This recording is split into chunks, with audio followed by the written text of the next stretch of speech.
Axuda de dúas colaboradoras ou colaborador, por exemplo, unha de cada lado. María Morandeira, animades vos? Claro. Veña, va. Como sodes atinando o peso de algo? Fatal. Por exemplo, canto credes que peso eu, que son pura fibra e músculo? No, Aí eso estaba, Vamos a adiviñar o peso do pan. Por exemplo, esta fogaza con sal, a mítica dos choripáns. Canto credes que pesa, María Morandeira? 40 gramos. 40 gramos de Martínez. Eu digo 100. 100 gramos. 100 gramos. Pois esta fogaza pesa exactamente a nosa báscula digital 110. Moi ben, Morandeira. Esta bola que temos por aquí, algo máis pesada, vale? Canto credes que pesa? Está feita con fariña de trigo. 4,50, digo eu. 50 di Morandeira. Sí, case medio kilito. No, pasa do medio kilo. Canto pasa?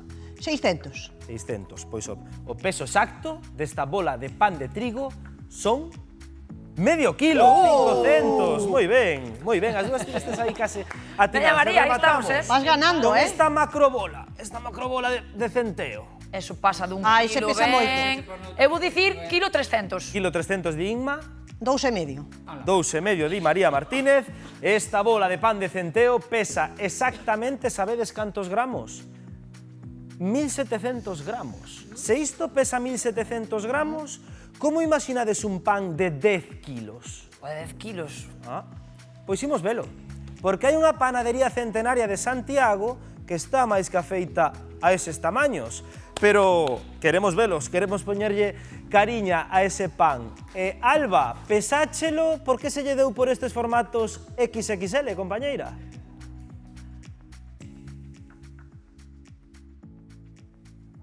Como nacen todas as grandes cousas neste mundo, por animarse a facelo, e non o pesamos, pero é que eu creo que a imaxe vale máis que 1000 palabras. 2,30 metros de altura que eu nin saltando, Francisco, lle chego, non hai maneira. Non chegas, chego. E 10 kilos de peso, dixen ben. 10 kilos, sí, 10 kilos. Era o que ocupaba o forno, claro. Non colle máis, non colle máis. Xa baten as portiñas do fondo a porta, non colle máis. Nós podemos vos confirmar que en todo o tempo que levamos aquí son centos e centos de veciños, turistas, que paran aquí a verse, a sacarlle fotos. Francisco, isto é unha obra de arte, case. Sí, a verdade é que sí. Eu penso que sí. Home, que che vou dicir, fixo novo, pero bueno. E aguanta ben, quero dicir, é como un pan normal, pero XXL. Sí, aguanta 5 días. Por lo menos 5 días, mínimo 5 días. O sea que sin problema ningún. E para cantos dá? 80, os que poden comelo, 60, 80, 100, depende. Bueno, pois nós, Martín o Cámara, os que están en plató botando contas, case podemos leválo e xa xantamos todos. Pois aí está, veña, e se un chete de xamón máis todavía, imagínate. Aguanta ben a humidade, está feito cos mesmos ingredientes que un pan normal? Que un pan normal, sí, leva centeo, leva fariña do país, leva fariña de trigo, nada, sin problema. E preguntaban dende plató, por qué? Por que un pan así? Porque as casualidades da vida, pois un pouco pois a curiosidade, a veces pois dices, vou facer algo distinto ao que se fai habitualmente. Bueno, pois nada, fixos isto, saleu isto, pois por que non se pode facer máis grande? Porque non dá o forno, senón seguramente houberon un efecto máis grande. Non é por récords, porque a veces faz cousas por récords, isto non. De feito, nós facemos pans un poquinho máis pequenos, sobre 5 kilos, 2 kilos, o sea, habitualmente, es decir, todos os días. Creo que debemos ser a única panadería, non vou dicir no mundo, pero casi no mundo, que se fai un pan habitualmente para o consumo diario.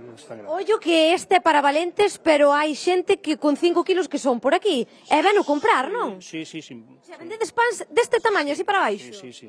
Hai que nos vende pois, a trozos e tal, pero hai que nos levanteros. En hostelería vendese moito, por exemplo. Pois vou demostrar eu a miña forza bruta, Francisco, porque levo entrenando toda a semana para este momento. A ver, suxeitame o micrófono. Vou intentar, a ver. Vai, son 10 kilos, ten en conta 2,30 metros de alto.